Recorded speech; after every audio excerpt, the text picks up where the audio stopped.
So welcome to the show, Kevin. Thank you, Annie. Thank you for having me. I'm excited to be here, and thanks for the opportunity. Absolutely. And I'm looking forward to all the different conversations we'll have on today's show. But before we get started, before we kick in, I'd like to ask you a question that I ask all my guests. And that is, what would your younger self say to you about who and where you are now?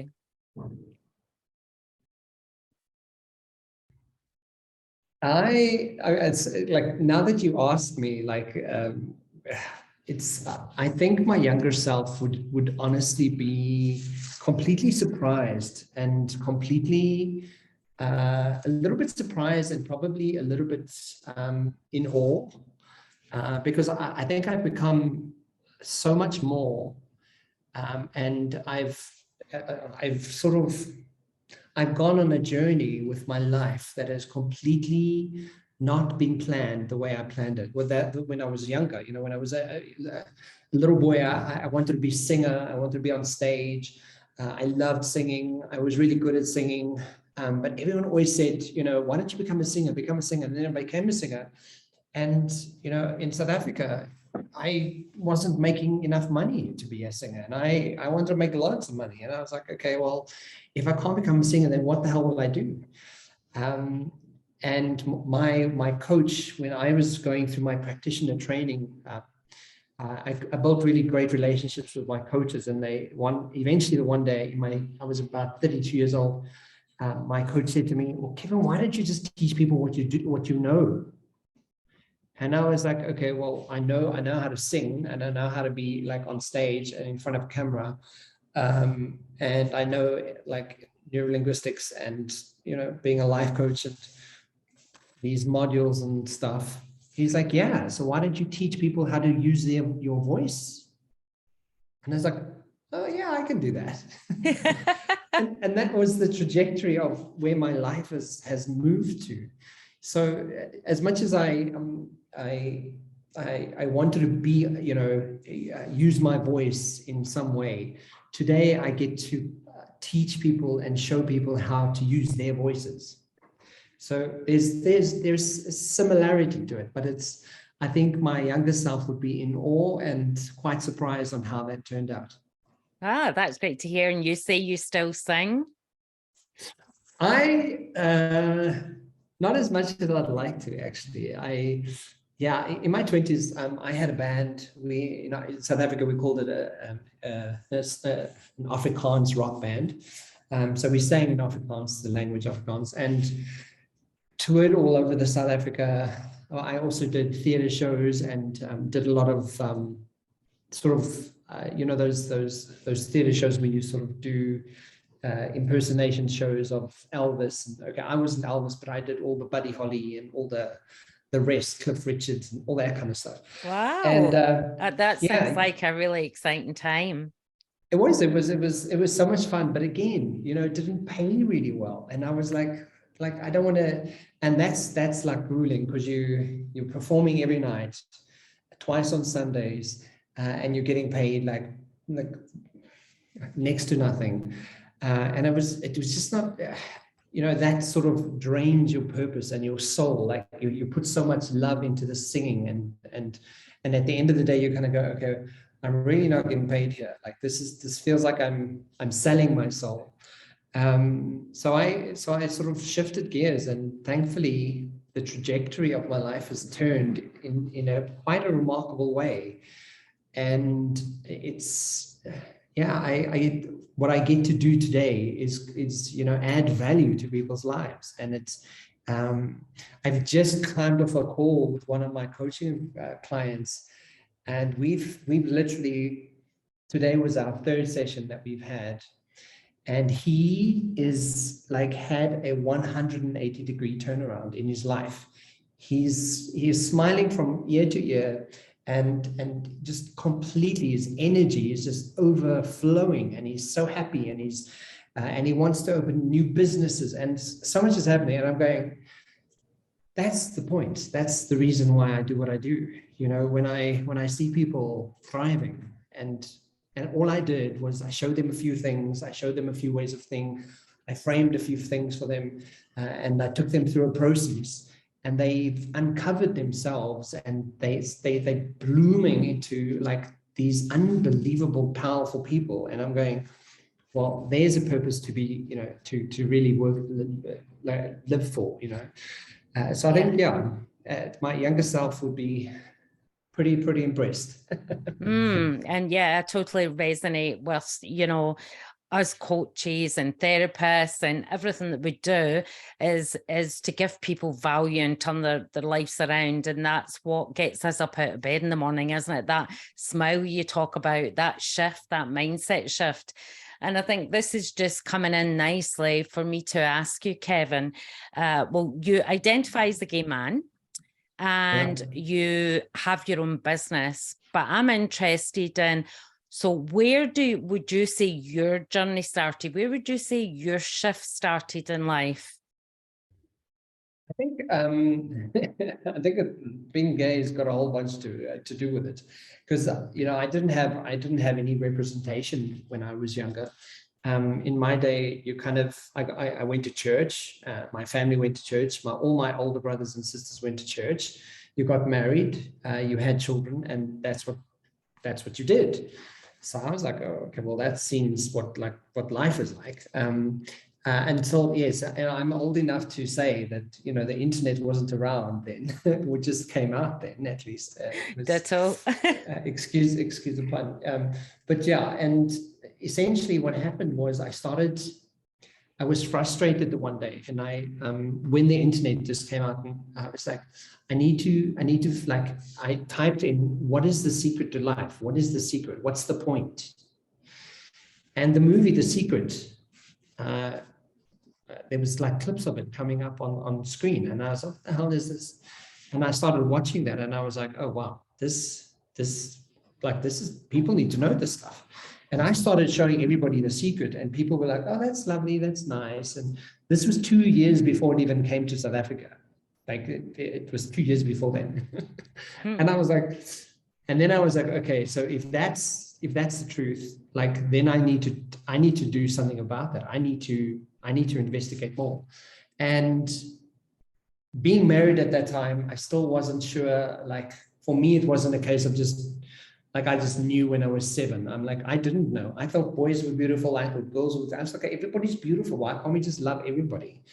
And until I actually started using the internet and through experiencing porn, I kind of saw like pornographic material, and I was kind of going, oh wow, there's actually men that look like men that are together on a screen. And I was like, well, that I've never ever seen, right? Because my reference to being gay was a feather boa and high-heeled shoes. And I was like, I don't relate to that. I don't relate to it whatsoever. So that's where the journey really started. And that's when I started questioning. So I went through a lot of questioning and went through a lot of psychologists. And then my psychologist told me, well, you're so depressed, and you're so unhappy.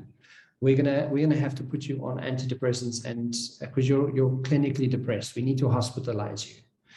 And I was like, oh hell no! Like, I'd experienced that with my parents or with my mom, where she was on antidepressants, and she was a bit crazy, but she was lovely.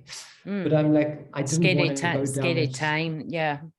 Yeah, and I didn't want to experience. I didn't want to be part of that heavy, uncertain kind of craziness. It made me sad, and I didn't want that. So I went home that day, cried the whole day, because I was like, okay, well, now I'm bipolar and I need or something, and I need to I need to be hospitalized.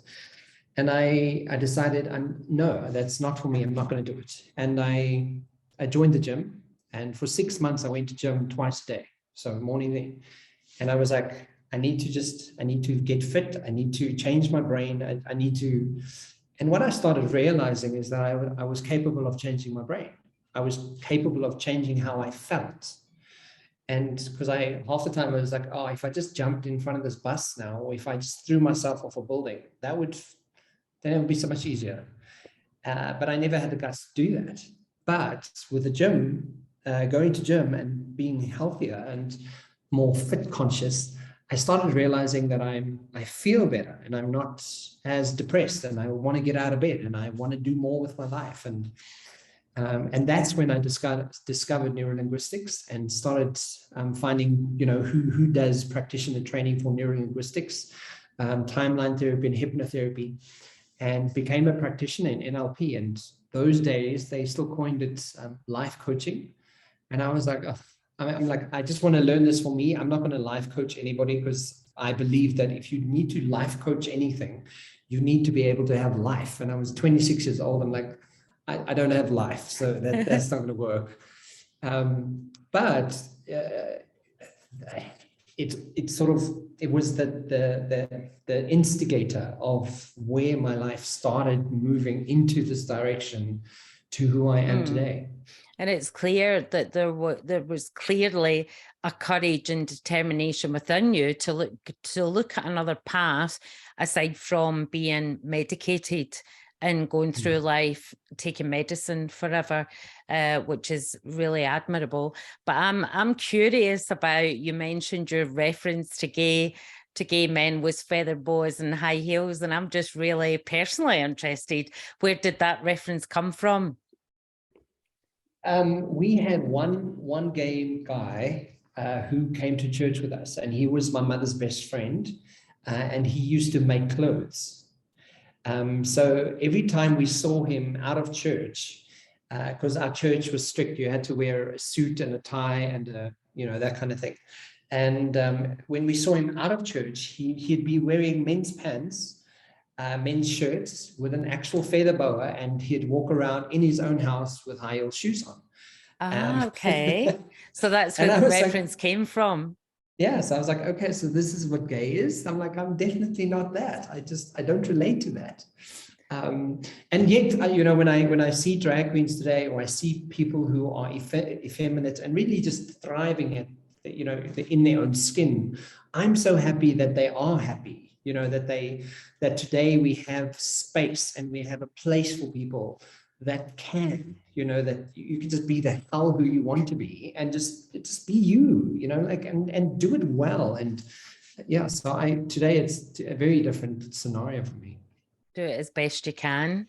Yeah. So the NLP training and it's interesting that you're now coaching now within your business, but back then you were thinking, well, actually I can't life coach because I don't have life. But clearly those skills were within you back then. Would you agree? I think I had the notion. I've always had the notion that I was meant for more than just I don't know, just being the average Joe doing the average job. I just felt like, if you're going to do something, Kevin, do something that's worth remembering, right? And I and make a difference to people's lives, and I think one of those reasons was people always coined me as like, oh, you're such a beautiful singer, you're such a great singer, you should become a singer. And it started frustrating me to the point where I'm like, no, I'm more than just a singer, look at what I can do. And it's become a fuel to my fire. And today people look at me and kind of go, how the hell do you do what you do? Because how do you do what you do? And I think it stems from that, where people, they wanted to put a label on me. And I was like, no, I'm not good with labels. I don't like being labeled. It boxes you. And we see that in coaching all the time, where someone might come along for a session and they have this belief that they can't do this or they can't do that. And it's that conditioning, isn't it? And it's the same thing with the labels. Oh, you might have someone come along where they've been told they weren't confident, or someone was too confident or too loud. We see it all the time, don't we? So it's great to hear that you just burst out of that with a huge no. Well, I think that, and I think that's it's such a significant point to mention, because what I find, especially with dealing with clients, is we're so conditioned, and we start becoming the identity of my mother's sentiments, or the identity of my religion, or the identity of, you know, what my family, who my family, and you know, like we instinctively, unbeknownst to ourselves, kind of just make these rules as truths. And you kind of go, but what if it wasn't true? Yeah. What if it was just a thing that was true to your parent, or just true to your brother? I'm like, one of the things, and he might listen to the show if, if he watches this, but my brother always coined me as really lazy. He was like, Kevin, you know, the problem you have is you're lazy and you always want to be the CEO. I'm like, what's wrong with being the CEO? You know, and today I am the CEO of my own company. And you don't sound lazy to me, the amount of work you've got on. Right, but for years, for like many years of my life, I had my brother's voice in my head going, oh no, you're never going to amount to much because you're so lazy. And today, you know, I get to do the most amazing things, and I work with the most incredible people, and I work at an executive level and leadership teams that influence thousands of people, and I'm going, well, no, I'm not lazy, I'm smart. Yeah, smart. And I wonder what he'll be thinking is that if he's listening in to what you're saying. But coming from that, you know, and having those truths or beliefs of someone else, there's so much unlearning for a person to do, isn't there? So unlearning all those beliefs that come from so many places to really find who we are, I think, at our core, which is really important. You know, when I came out as gay, because my family was so religious, and I was married to a dentist, so she was a doctor, and in our family that was like, wow, because no one else had ever married a doctor before. And she was a beautiful blonde, and she still is, and you know, and like we just had a baby and all of this stuff. So there was the idea and the identity of Kevin and Carmen. We were like, wow. And the unlearning of what that I had to go through, that I had to kind of unlearn from. And one of my, so my family had a really big issue with this. And one of my friends just one day said to me, she was like, why don't you just find a new family? Just choose your family. And I was like, it was such a foreign concept at that point. I was like, well, that's so true. Like, why don't I just choose my own family? Because just because we come out of the same parent doesn't mean that like we have to be bosom buddies. Like I can spend time with people who like me and who I like and who are like me and who like the things I like. And I'm like, that doesn't necessarily mean my brothers. And when you say that, it sounds so simple, but I'm interested, what would or has your brother given you a different message in the present day? Or do you think, yeah. So what does he think about you now? What does he say? Yeah, no, he's unbelievably proud of, you know, the journey. I mean, it's taken some time. It's been an interesting one, but I mean, it's kind of full circle where, you know, he's totally kind of going, he's so proud of the fact that I'm have achieved what I have with my business, that I get to do the work that I get to do. You know, that I'm, because part of the narrative in my family that I also just didn't want to coin or claim or identify was a need to be, you know, you always need someone to help you get through life. There was always this big need. And today I'm kind of like, I don't need anyone. I'm fine. Like, you're independent. Completely independent, and that's one of the things he's actually mentioned, that, you know, he's so grateful that I don't need him, because so many other people need him. And I'm like, yeah, like that's I'm proud of that fact too. You know, I'm proud of the fact that I'm who I am. Yeah, that's nice to hear that he has a different opinion. But I'm really interested to find out more about your unconscious bias program, Kevin. Can you tell us a little about what that looks like? So it was an interesting story, because I was working as one of the thought leaders to Regenesis Business School. It's a business school in South Africa, and they got me to do some mind shifting work for their sales team. And I was doing work, and one of their heads, or the manager of the learning and development team, was sitting in the back room, and she kept listening in on everything. And I thought, oh, she's gonna be nitpicking on every little thing. I'm gonna have to explain it, and I'm like, oh, this is just gonna be so annoying.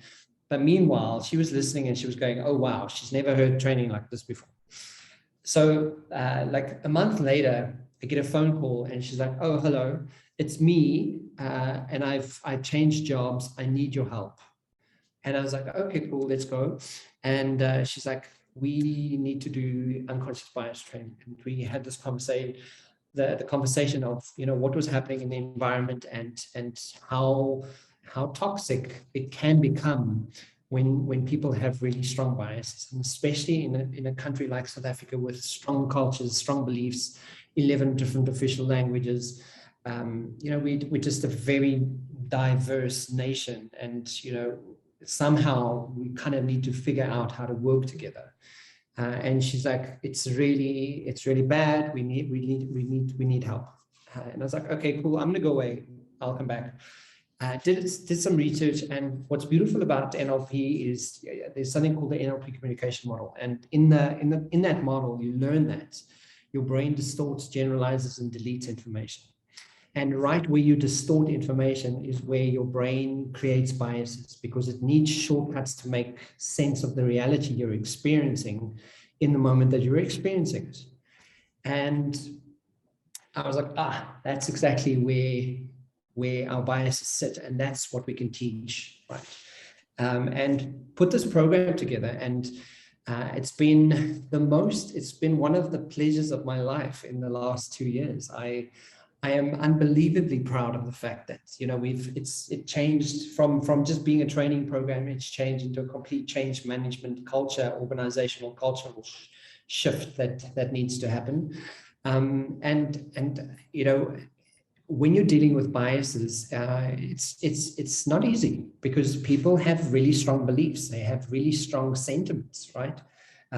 In some of our cultures in South Africa, like many cultures in the world, for example, certain cultures in South Africa, men are sought after as the leaders and the providers, and you need to look after, you have to listen to everything a man says, right? And a woman is, you need to cook, you need to look after the kids, but with that said, we look at the world today and we kind of go, yeah, women are doing some crazy, amazing things in the world, and they don't need a man to do it. Absolutely. And I think, some of the listeners will relate to what you're saying, because this podcast is listened to in over 50 countries. Some of those countries that hold a culture similar to South Africa. Yeah. Yeah, and that's what we do. So we're very cautious on how we approach it. So there's a lot of investigation that goes into it before we just jump into this kind of training, because you want to know what are the general challenges that you're experiencing within the environment, and you also want to know what are the rules and regulations of the country. So you can't just go in there and just start lamenting about equal rights and everything like that. But once you've gone through that, and you start building awareness, and you start getting people curious and interested about that, and you start teaching them about the ability to understand that you have more involvement with your own brain capacity on what it is you're choosing to pay attention to than what you think, right? Something that we teach is your reticular activation system. And in short, we call it your RAS, and your RAS it's built there so that your brain pays attention to whatever you decide to pay attention to. And when you start paying, and also because we have biases, and because we find familiarity and similarity in stuff that we've experienced before, we tend to pay attention to things we know, right? So instinctively, whether that's the color of someone, the language someone speaks, the accent someone has, all of these similarity patterns that our brain seeks out and finds, we tend towards those instinctively without even it being obvious. So when you start doing the training and you start realizing that your RAS is really, really paying attention to stuff, you kind of go, okay. And I always make the joke, and I'm gonna say a curse word. But I always make a joke and where it's like, careful where you point your RAS, because your RAS will kick your ass. and it's really, that's really the point, because the moment you start realizing, when you're paying attention to all the things that could go wrong, everything goes wrong. When you're paying attention to all the things that could go right, things go right. And you can, and I challenge anyone out there to go and play with this and check your RAS, because the moment you tap into that, you kind of go, oh man, I'm paying attention to it again. And, it's a simple example. That's why, people who smoke together, or that they hang out together. People who like gossiping hang out together. Why? Because their RAS is at the same place. They do the same kind of thing. You won't generally find the gossipers with the smokers, or the quiet people with the loud people. Sure. There's a reason for that. So what challenge would you like to set our listeners with to go and find their RAS? What would you say? What would you say to them? Well, a very obvious one that comes to mind is your affinity bias, and see how your affinity bias plays into your life at any given moment. So, and your affinity bias is, in my own description of it, is I have an affinity towards things that I associate with, or that I favor. So if I favor people who, for example, anyone that has a degree, I could have an affinity, a bias towards them to kind of go, no, I like people who have degrees because they're smart, right? I have an affinity towards gingers. So because I just have an attraction towards gingers. I have an affinity towards quiet people because I like being quiet. I'm not a very loud, even though I do stuff like this, I'm not a very loud person. I'm quite an introvert. So I like to spend time alone. And so the challenge would be to go out there and see, how do you relate to the people who are in your immediate vicinity? And especially, you can just take the top 10 people in your immediate circle of friends and look at the similarities that they all have. And you will be quite surprised that, because that's one of we call it the trusted 10 exercise that we do. And you write the 10 names down, and you kind of look at their age, you look at are they educated? What sexual orientation are they? Are they married? Are they single? Do they have an education? Are they family or just friends?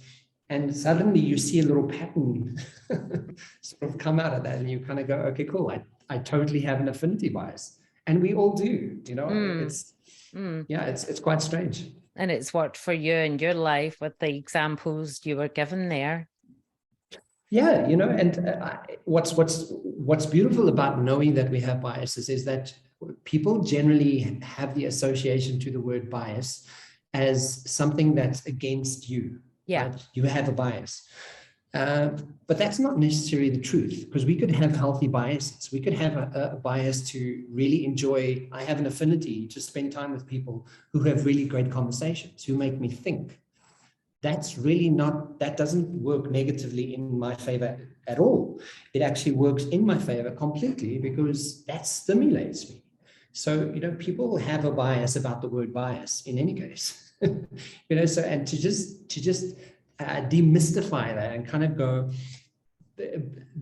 and another word of thinking around bias is curiosity. How curious can you become about an individual or a subject or an opposite point of view, and just become curious about it? You don't need to believe it. You don't need to adjust it. You don't need to nothing. Just be curious, because if you become curious, you're asking enough questions to inform yourself about how someone else does life and how someone else thinks about life. Yeah. And curiosity really empowers you to broaden your spectrum of your thinking process. And it's that's just reminded me of the conversation we had just a little bit ago about the beliefs that we have. So if we've got a belief that, oh, we're against this or against that, then having that curiosity on your own to ask those questions and really find out then helps in that process of unlearning, doesn't it? And making your own mind up. Well, one of the processes that we go through in NLP is, how do you break a limiting belief? Yeah. And a limiting belief is a belief you keep thinking. That's the first thing. That the supporting evidence to that is, how much supporting evidence can I find to my limited belief? So if I have this belief and it doesn't serve me, how much evidence can I have to prove that it's real? Right. And very often people will say, I just can't achieve anything. And you kind of go, okay, cool. Do you have a job? I'm like, yeah, I have a job, but like that doesn't really count. It's like, okay, well, maybe it does, because if you can't achieve anything, you wouldn't have a job. And, one by one, you could literally go through a process of disproving a limiting belief, with really just showing them the actual obvious reality of what it is they're missing, distorting, generalizing, and deleting from their own frame of reference. Sure. And I guess the question there is, how do you know that you're not an achiever, that you're not able to do this or that? That's the question, is it? How do you know? Where is the evidence for that? Yeah. How do you know? Exactly. Yeah. And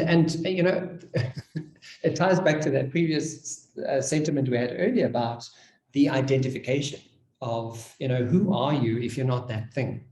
And that's about what I really, really wanted to achieve. When I first heard that I was clinically depressed, and I was like, okay, well, and I think I didn't have the language for it at that moment, but knowing it, what I know now, I really wanted to know, if I wasn't depressed, then who am I? And I wanted to figure out that surely there must be more to me than just this depressed person. Yeah. That really, oh, shame.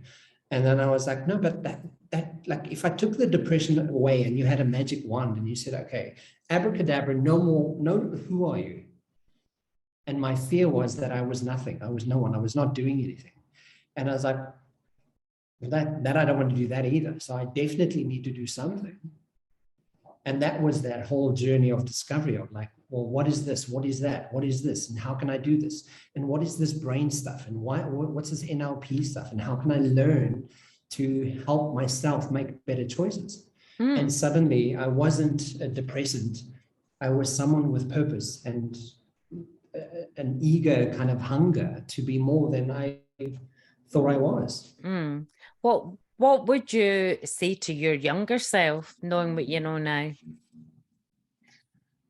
I actually did an exercise. There's a beautiful exercise is speaking to your inner child. I don't know if you've ever done this, and I would encourage people to do this. We call it speaking to your inner child, but we do a timeline therapy. So it's like directional. I'll just quickly explain it in short. So knowing where your future is, I normally ask people, point to your future. Where's your future? Where's the direction? And they'll go, well, it's there, or it's to my right, or it's up there. There's no right place, it's just your place. And so invariably people point, and then you like, where's your past? And you point that way, or wherever you point, down. And one of my coaches actually did this with me and said, okay, well, why don't you go back to when you were 4 years old and go all the way and travel all the way on that timeline that you have in your head. And then I want you to go and stand at a really happy moment with your 4-year-old and go and stand next to them and ask them a question. And I did this once, and it was a beautiful moment. And I remember, because I don't have hair, but when I was at 4, I had like a whole bunch of blonde hair. And I remember going down and standing next to my 4-year-old and looking at him and saying to him, "Hey, Kevin, how are you doing?" And he was like quite shy, and he was like, "Fine, and you?" And I asked him, "Is there anything that I should know that you maybe that I maybe forgot?" Right? And he in my head, my imagination, my story at least, my younger self said to me, "Do you know, I think you forgot to shine." And I was like, absolutely love that. and I burst into tears going through this process, and thinking back now, what I would say to my younger self is like, don't forget to shine, because just shine. I grew up on stage, and I was always the awkward child, and I spoke with my hands. So apparently that also meant that I was really gay. And I was like, speak with your hands, just shine, just jack if you have to. But I mean, like, just shine, and that's really what the sentiment that I would share with my younger self in that moment. Because when he said to me, don't forget to shine, I realized, oh my goodness, I've been playing it small, and I've been playing myself down so that other people didn't look bad, or so other people didn't feel offended, or so other people didn't think I was being arrogant. And because people would say that, you'd be like, "Oh, you're so full of yourself," and I'd be like, "Oh no, I'm just having fun. I'm not trying to outwit anyone. I'm just having a lot of fun doing what I do." So yeah. Which is probably the reason that you didn't shine, because people are saying to you, you're a show off, or you're too loud, or it's what we bring into adulthood. Yeah, of course it does. Of course it does. And the moment he said, and this probably happened about 5 years ago when I went through this process, and since then I do everything. I'm like, some days I don't shine, some days I have off days, but most days I'm like, just shine, just be out there and do it. When I think of someone who really does this without shame, he just doesn't care, is Gary Vee. I don't know if you know Gary Vaynerchuk. He also does a lot of marketing and a lot of videos, and he's amazing. But he just says a thing like it is, and he's like, stop caring what people think.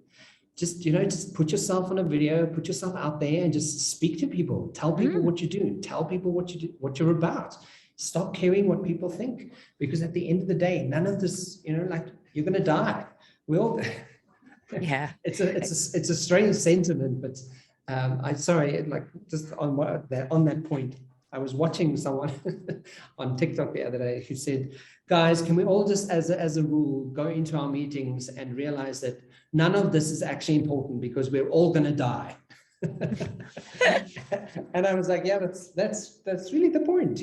Like, why is this serious? Why is life so big and heavy and dark and half the time? Yeah. Just have fun and shine. Yeah. Have fun and shine. Absolutely. I love that. And through all this journey, you spoke earlier about being married and then coming out as a gay man. So you've had all of this going on, and that. How was that for you? I think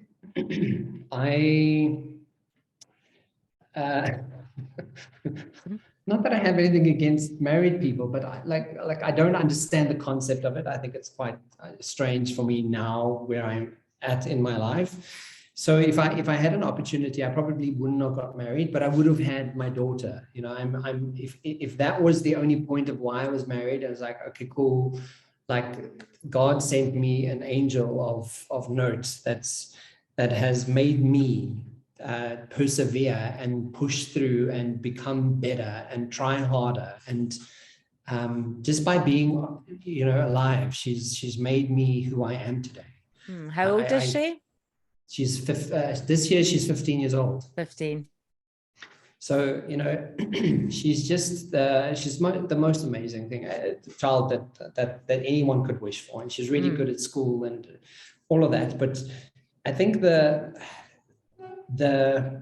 I always coin going from being religious and married and straight life to going to gay and not knowing anyone or how that would be, I always coined that as like moving to another planet. Like it felt like I am not, like nothing about me is normal anymore. Everything about me is abnormal. And that unlearning process of like choosing a new family and really understanding who I'd like to be in the world, and going through some really difficult relationships as well, because now as dating a man, and now you have these stronger energies in a relationship, and you know, I'm quite the contender when it comes to relationship. I don't keep quiet to people, so especially when you're in a relationship with them, I'm like, I'm not going to keep quiet. What do you mean keep quiet? Yeah. So having to navigate that and learn from that. So yeah, I think it's been an incredible journey of discovery and healing. Probably those two elements is, you know, discovering who potentially I could become and be and shine, but also unlearning all the hardships and the difficult times and the things that I thought defined me really didn't define me. And they were just moments in my life that happened that weren't great, but I thank them because I'm so much more than that moment could ever be. So yeah, it's been a beautiful journey of unbelievable sadness and unbelievable happiness, all in one. And I think, you know, just to sum that up, is that's the point. You know, I'm living life. I'm alive, and I I push the boundary, and I push the agenda, and I push the conversation, and I shine, you know, essentially, because that's the point. It's you're supposed to experience it all in all its glory and all its misery. I do all of it, and I love doing it. Yeah, and I can feel, even though we're on a Zoom call, I can feel that energy coming from you, Kevin. So if we were to stop this conversation right now, what would we have missed? Oh, that's an amazing question. If we had to stop this conversation right now, what would we have missed? We would have missed that, for example, people might listen to this and go, oh yeah, you know, it's because you have money, or you're just, your life is easy. And I think that's not true. You know, people think that this Kevin comes with a bunch of ease, and maybe loads of money in the bank, and yeah, I have money in the bank, but it didn't come with ease. You know, I spoke to my client this morning. I said, you know, and he was saying, I'm so proud of knowing what my RAS is. And I'm like, I woke up this morning with just having one of the worst days that I woke up to in this year, you know, and it's the 15th of February. I just woke up to a day that I didn't want to have.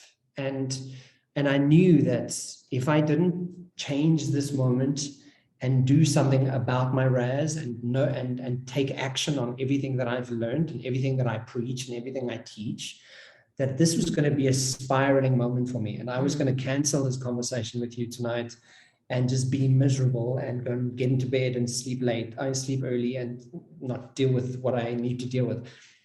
But yet I went and applied myself. I applied myself. I canceled a few appointments earlier this morning. And I was like, okay, cool. Just get yourself out of state, change your state. Because when you're in that state, every decision and every next moment permeates and sort of really just, it evolves into absolutely everything I don't want to deal with. Yeah. And if you change the state, you have more control over how the next moment happens. But I know this, and I actively know this. So I actively went and changed the state. I literally got in my car and drove down the road, went to the shopping mall, and just changed my environment. Came back, and I was like, okay, cool. Now let's do this day. And that was at like 1 o'clock this afternoon only. And I think that's so important that people know that, as much as, you know, the story sounds exciting and like, yay, Kevin's shining and people are winning. It's okay to have a shitty day and to just not be okay. And today my day wasn't okay. But knowing that my day wasn't okay, I still could handle my day and get through my day. And because I showed up for myself today, I changed the outcome of what my day was. And maybe this is what was missing from the conversation. Recently, someone mentioned becoming your own champion, so becoming your own hero. And for me, my dad was never my hero. My dad was around, and I always knew him. He was in our house. He went to church a lot, but he was never my hero. So I always thought there was something wrong with me. And today I can proudly say, and my biggest fear because of that experience was that I was never going to be my daughter's hero. And the one day she actually said that. She's like, Dad, you're my hero. You're the best dad that I could ever have. And I don't ever want another dad in the world. And there was that conversation, and it hit me like a ton of bricks that I'm the hero. I'm the hero of this story. And I truly believe that everyone can be the hero of their own story. You don't need to find it over there or in a loved one or externally. You are the hero of that story. And by taking action and applying yourself, and it doesn't need to be massive steps. It could be micro behaviors that you consistently put into effort and consistently do all the time, that really just churn out and slowly turn the wheel to really move that. But take the action. Don't ever stop taking the action, because and one of the things I heard at an award show, I can't think of his name, I must actually go look it up. He said, the fastest way to climb a mountain, or the fastest way to get up the mountain, is slowly. And I was like, and that's what I drove in the car today. I was like, the fastest way to get up this mountain is slowly. So I'm not going to rush it. I'm not going to phone anybody. I'm just going to do it slow. So what we didn't mention was you are the hero of your own story. And I absolutely believe that. And I think that's a great message to leave listeners with, Kevin, and that about being conscious that first thing in the morning and making the decision about how we want our day to look. I really love that. So if listeners want to get in touch with you, Kevin, how can they do that?